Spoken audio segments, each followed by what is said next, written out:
ప్రెగ్నెన్సీలో థైరాయిడిజం అనేది మనం కొంతమందిలో చూస్తూ ఉంటాము. సో ఇది ఒక హార్మోనల్ ఇంబ్యాలెన్స్ కాబట్టి మనకి దీనికి సప్లిమెంటేషన్ ఏదైతే ఉంటుందో మనకి ఎండోక్రైనాలజిస్ట్ కానీ మన గైనకాలజిస్ట్ ప్రిస్క్రైబ్ చేస్తారు. సో దీనికి మనము ఎటువంటి రెస్ట్రిక్షన్స్ అనేవి పెట్టమన్నమాట మనం థైరాయిడ్ ప్రాబ్లంలో. సో వీళ్ళు పాలు తీసుకోవచ్చా, గుడ్డు తీసుకోవచ్చా? ఖచ్చితంగా తీసుకోవచ్చు.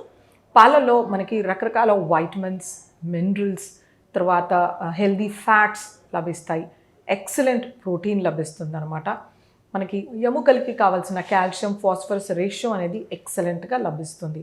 సో బేబీ ఎవరైతే ఫీచర్స్ ఉంటారో ఎదుగుదలకి, వాళ్ళ స్కెలిటల్ సిస్టమ్ డెవలప్మెంట్కి, తర్వాత మన డెంటల్ సిస్టమ్ లోపల ఎదగడానికి, సో వీటి కోసం ఖచ్చితంగా calcium, that high biological value calcium అనేది పాలల్లో నుంచి వస్తుందన్నమాట.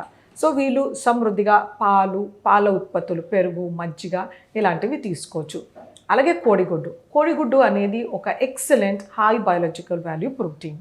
ఇందులో మనకి వైటమిన్ సి తప్పితే ఒక 28 to 29 వైటమిన్స్ అండ్ మినరల్స్ లభిస్తాయి అన్నమాట.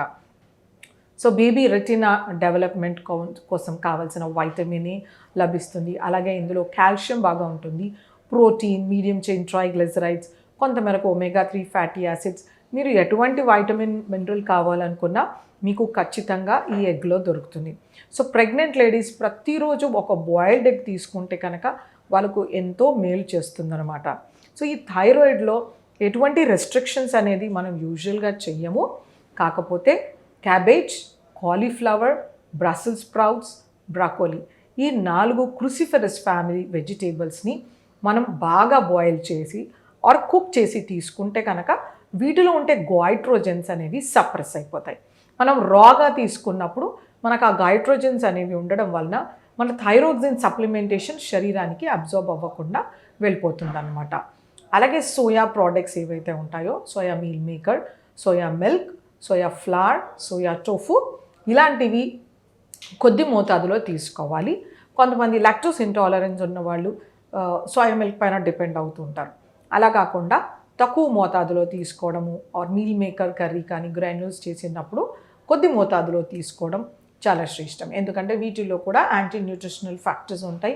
ఇవి కూడా థైరాక్సిన్ని అబ్జార్బ్ కాకుండా చేస్తాయి అన్నమాట.